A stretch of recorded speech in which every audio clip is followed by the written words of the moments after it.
Yes. Well, I guess if you depend on who you talk to, it could be a mad situation. Listen, folks, there's been an outcry from the public and media groups to the decision of a judge to bar the media and the public from viewing the proceedings in the Julian Severa case.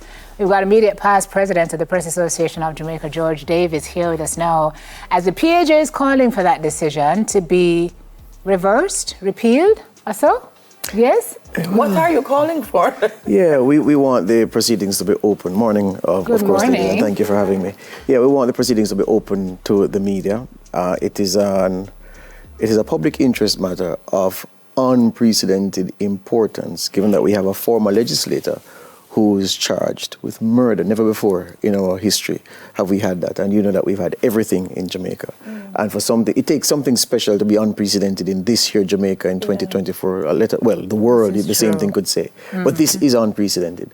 And so we believe it is bad form to have the media sitting on the outside while the proceedings happen, because then you'll perpetuate the view that many Jamaicans have of maybe 2 or 3 or 4 Jamaicans, one depending on your moneyed status, one depending on your color, another depending on who you have links with, and something else that forms a fourth consideration. And when you roll all those into one, and then you bar the media from something like this, you can't tell the average, above average person outside that this is not an attempt to suppress the delivery of justice. So they're talking about the Gun Court Act, which apparently is, 5 decades? Yes, from old. 1974, yes. We're hearing about Section 13.1, Section 13.2. Yes. When you talk about repealing and reversing and changing, and precedent is what usually prevails, right? Yes, so yes. how would we go about doing something like this, and would this even be able to be effected in the lifetime of this trial? Well, the thing is this, different interest groups, and which is why interest groups have different leaders. Different interest groups have different considerations and they want different things. I heard the DPP say on RJR's news that she would be against the repeal of the in-camera element of the Gun Court Act, which is what we are saying should be repealed. And I can understand that, because given the interests that she serves, it falls in line with the interests that she serves. For us, it's different, because in line with the interests that we serve, it is needful to give the press unfettered access. And you made the point about the 5-decade-old nature of the stipulation, of the law rather. And Jamaica then was a different Jamaica to what we have now. And I can say with confidence that those who shaped that law, it was an emergency passage of that piece of legislation under Michael Manley, those who framed that legislation didn't encounter as nuanced a situation as this Silvera murder matter, with the fact that a gun was involved, but it was a crime domestic in nature. The genesis at the plinth of the situation is a domestic dispute. Yeah, that's what the allegations are. And so this nuance was missed, and you can understand it was 50 years ago. And so now we have a situation where there's a gun involved, but there's a situation that's domestic in nature, and the high unprecedented public interest would dictate that you couldn't conduct these proceedings outside of the watchful eye of the media, who have always been and will always remain the connection between the public and the turning of the wheels of justice. I'm going to say, though, George, 2 things. The media now means so many different things. Social. And so, whereas certain levels of the media are driven by a certain type of ethic and responsibility in reporting, there's another type of media that will just run with it.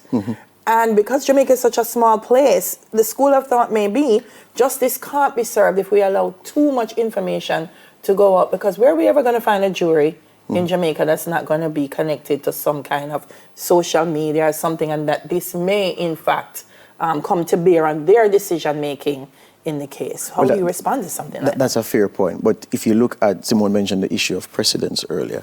If you look at how the media has discharged its duties when covering matters of high sensitivity, the record shows that we are on good precedent. We have obeyed instructions from judges where we are forbidden from publishing certain information which may be injurious to certain parties to the case. We have obeyed instructions to vacate the court when a matter has to be, a segment of the trial has to be conducted without the glare of the media. Case in point, the ongoing Beachy Stout murder trial, where there was a trial within a trial to determine the admissibility of voice recordings of him allegedly plotting to kill his wife. We vacated the court at that point. So the media has a record in terms of obeying instructions from the court to act in a certain manner. Don't publish this or to redact that. We have always complied, and we will always comply because it's a symbiotic relationship.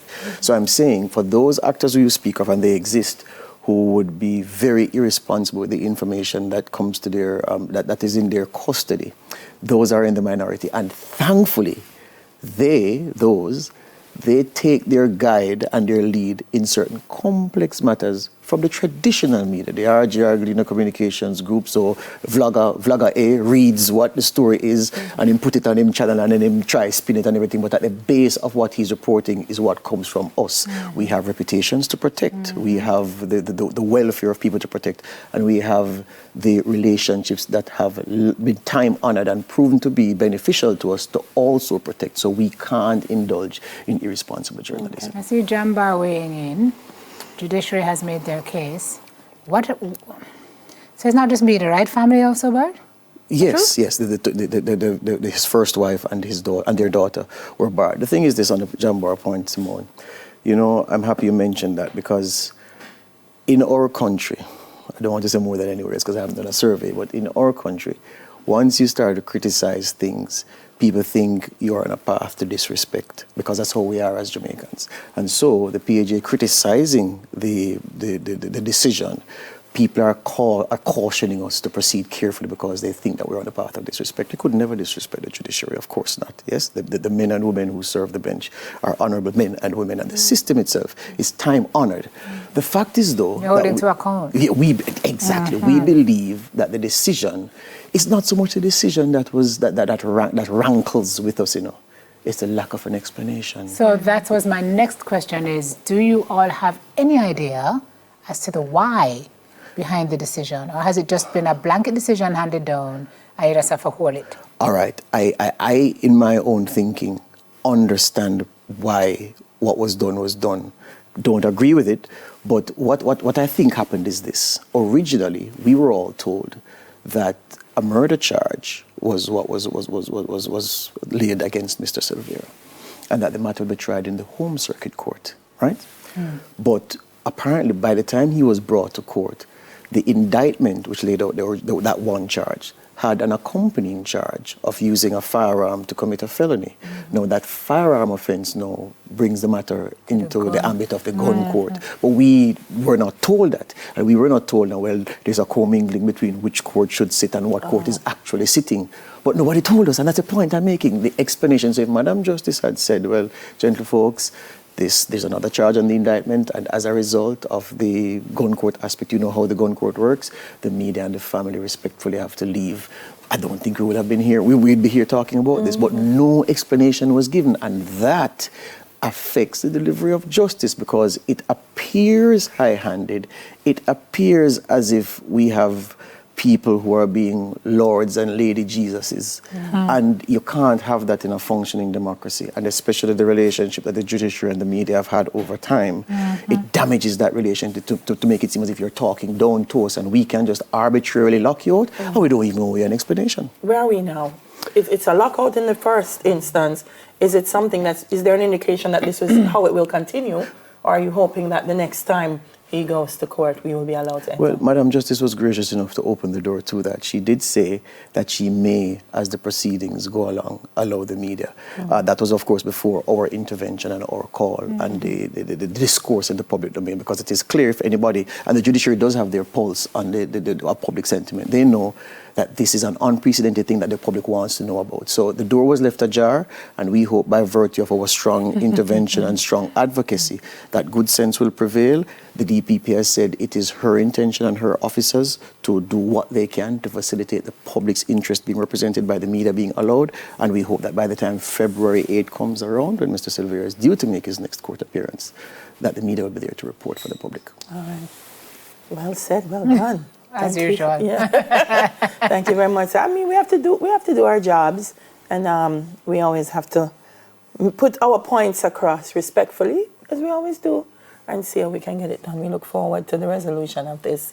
Thank you for being with us this morning. Aye, thank you, ladies. All right. Immediate past president of the Press Association of Jamaica, George Davis. After the break, Shanique Somerville shares her story of triumph after passing her bar exam.